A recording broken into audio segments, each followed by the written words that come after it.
우리 모든 성도 여러분들 이렇게 말씀의 자리에서 만나게 되어서 정말로 반갑습니다.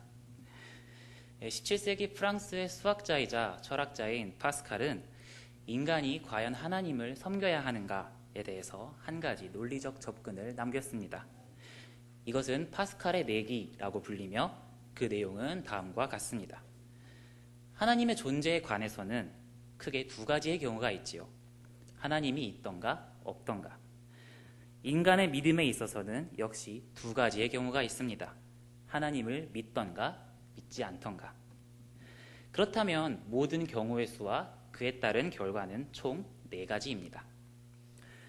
하나님을 믿는 경우에는 하나님이 있으면 천국에 갈 것이고 없으면 잃는 것이 없습니다. 반대로 하나님을 믿지 않는 경우에는 하나님이 있으면 지옥에 갈 것이고 없으면 잃는 것이 없습니다. 즉 하나님을 믿으면 대박 아니면 본전이고 믿지 않으면 쪽박 아니면 본전입니다. 그러므로 이 논리에 따르면 인간의 선택은 어떠해야 하는 건가요? 하나님을 믿는 것이 무조건 이득입니다. 하나님이 존재하면 천국에 갈 것이고 존재하지 않아도 잃는 것이 없으니 그렇습니다. 이 변증은 우리의 삶을 어디에 배팅해야 이득을 볼 것인가에 대한 이야기이기 때문에 내기라고 불립니다. 여러분은 어떻습니까? 이 논리에 동의하십니까? 이 논리는 죽음을 앞둔 사람들에게는 굉장한 영향력을 발휘합니다. 믿어서 손해볼 것이 없다면 안 믿을 사람이 어디 있겠습니까? 하지만 이 논리에는 큰 문제점이 있습니다. 우리의 믿음이 오직 천국 가기 위한 믿음이 된다는 것입니다. 여기에는 성화에 대한 관심이 없습니다. 인내도 없습니다. 세상에 대한 관심도 없습니다. 오직 죽은 후에 천국 가는 이득을 누리겠다는 생각밖에 없습니다. 과연 우리의 믿음은 이득을 보기 위해서 있는 것일까요? 조금 더 자세히 살펴보겠습니다. 그리스도인의 삶에는 몇 가지 중요한 때가 있습니다. 그 중에 가장 중요한 때는 역시 믿음의 순간입니다. 하나님께 믿음을 고백하고 그리스도를 나의 구주로 고백하는 삶을 시작하는 때이죠. 칭의라고도 불립니다. 그리고 다음으로 중요한 것 중 하나는 죽음의 때입니다. 이 땅을 떠나 하나님께로 가는 때이지요. 그런데 파스칼의 내기에서 본 것처럼 많은 사람들의 관심은 죽음의 때에 있습니다. 과연 내가 죽고 나서 어디로 갈 것인가? 이것이 가장 큰 관심사입니다. 심지어 어떤 사람은 일찍 믿으면 믿음 생활하느라 귀찮고 고생하니까 나중에 늙어서 예수 믿고 천국 가면 더 좋은 것 아니냐라는 이야기도 합니다. 이런 사람들에게 있어서 우리 믿음의 효력은 죽음 이후에 발생하는 것 같습니다. 하지만 뭔가 이상합니다. 그렇다면 이 두 시점 사이의 기간은 우리에게 어떤 의미를 가지는 걸까요? 우리의 믿음의 시작은 이 첫 번째 믿음의 시점부터 시작하는 것 아닐까요? 그렇다면 이때부터 우리의 삶이 변화해야 하는 것 아닐까요? 하지만 불행히도 많은 한국 교인들에게 있어서 이 두 시점 사이의 간격, 즉 그리스도인의 삶은 별로 의미가 없는 것 같습니다. 그들은 세상에서 살다가 믿음을 가지고 천국에 갈 약속을 받았습니다. 그런데 믿음 이전의 삶과 이후의 삶이 크게 다르지 않은 것 같습니다. 한국 교회가 위기를 맞이하게 된 것은 여러 가지 이유가 있겠지만 저는 이 문제가 큰 부분을 차지한다고 생각합니다. 믿음과 죽음 그 사이의 간격, 즉 그리스도인의 삶은 과연 어디로 간 것일까요? 저는 오늘 이 간격에 대해서 이야기하고자 합니다. 먼저 여러분에게 한 가지 질문을 드리도록 하겠습니다. 주님이 선포하신 복음의 핵심은 무엇일까요? 이 질문에 대하여 사랑이라고 대답하는 분들이 많으실 것 같습니다. 사랑이 아주 중요한 부분이기는 하지만 질문에 대한 정답은 아닙니다. 이 질문은 기독교의 핵심 사상이 무엇이냐 하는 것과 같은 질문이라 할 수 있습니다. 기독교는 기독, 즉 그리스도 예수를 주님으로 섬기는 종교이기 때문입니다. 그렇다면 예수님의 선포의 핵심은 무엇일까요? 바로 하나님의 나라입니다. 하나님의 나라 들어보셨습니까? 약간 의아하게 여기는 분도 계실 것이고 당연하게 여기는 분도 계실 것입니다. 정말 그러한지 말씀을 같이 보도록 하겠습니다. 본문 말씀인 마가복음 1장 14절 15절을 같이 읽도록 하겠습니다. 요한이 잡힌 후 예수께서 갈릴리에 오셔서 하나님의 복음을 전파하여 이르시되 때가 찼고 하나님의 나라가 가까이 왔으니 회개하고 복음을 믿으라 하시더라. 이 말씀은 예수께서 광야에서 시험을 받으시고 갈릴리에 오셔서 처음으로 전하신 말씀입니다. 그 내용은 때가 찼고 하나님의 나라가 가까이 왔으니 회개하고 복음을 믿으라는 것이지요. 하나님의 나라가 온다. 이 소식이 바로 복음입니다. 그리고 이 구절은 마가복음 전체의 요약이기도 합니다. 그렇다면 하나님의 나라가 무엇입니까? 성경에는 하나님의 나라에 대해서 여러 가지 표현이 나옵니다. 천국, 하늘나라, 하나님 나라, 그 나라, 아버지의 나라 등 여러 가지로 표현되지만 사실은 다 같은 것이지요. 우리는 천국이라 하면 죽어서 가는 곳을 떠올리고 하나님의 나라라고 하면 이 땅에서 이루어가야 하는 것으로 나눠서 생각하고는 합니다. 하지만 사실은 같은 것을 얘기하는 것이지요.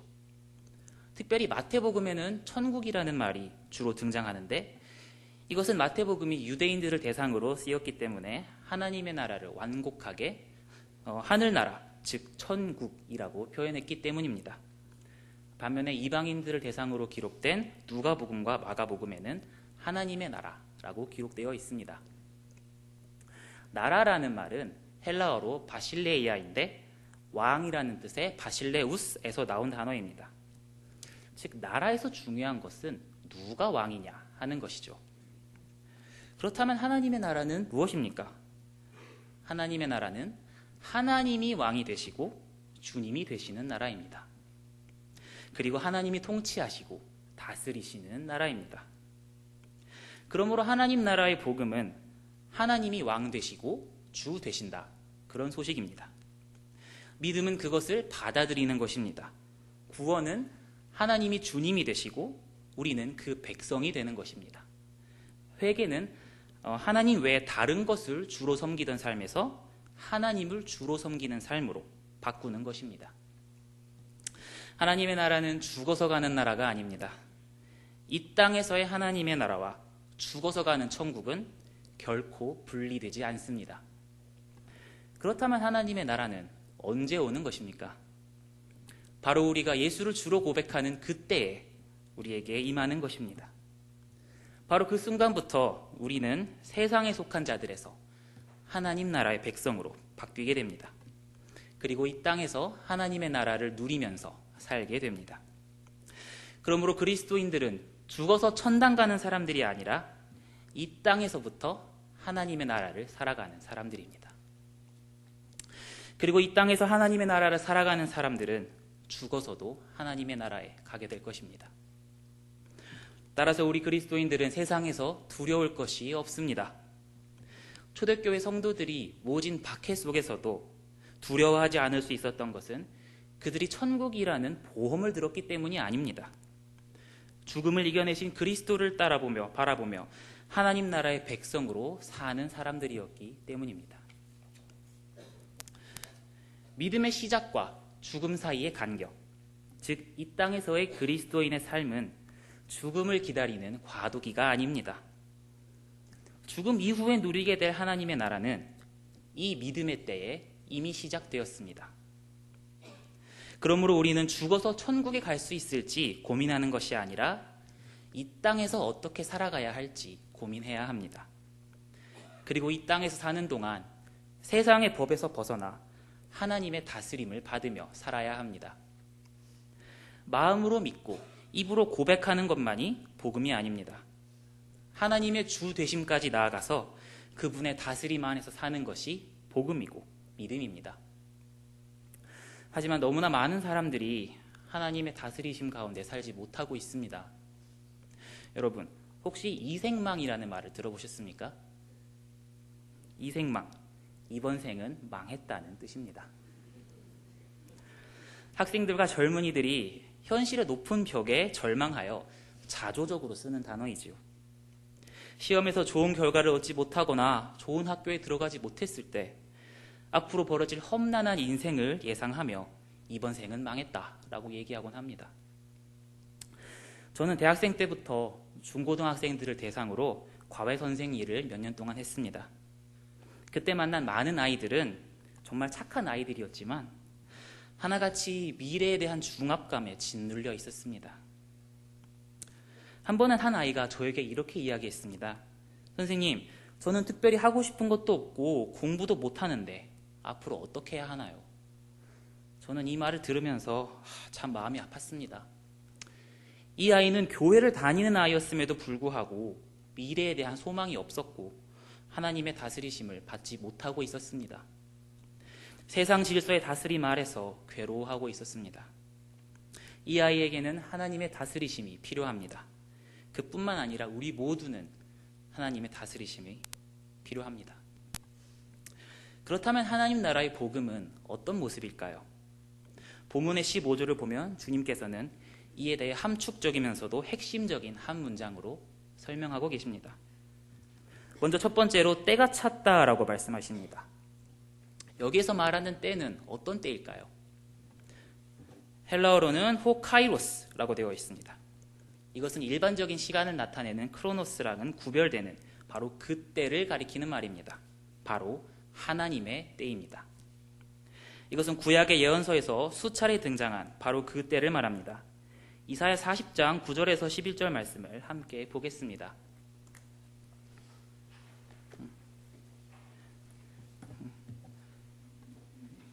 이사야 40장 9절에서 11절 말씀입니다.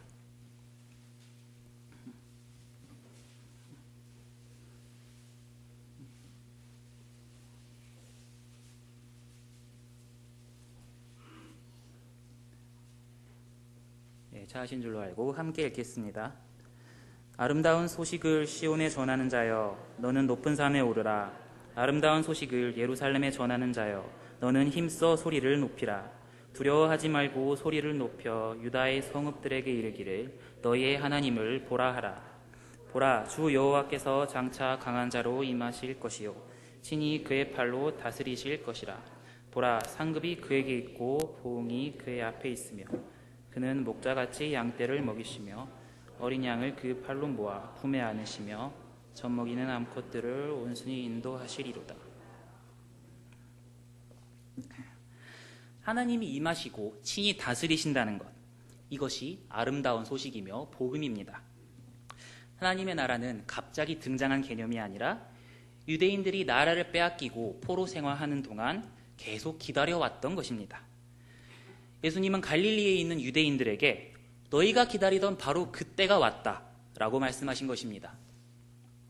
하지만 그 모습은 유대인들이 기대하던 것과는 달랐습니다.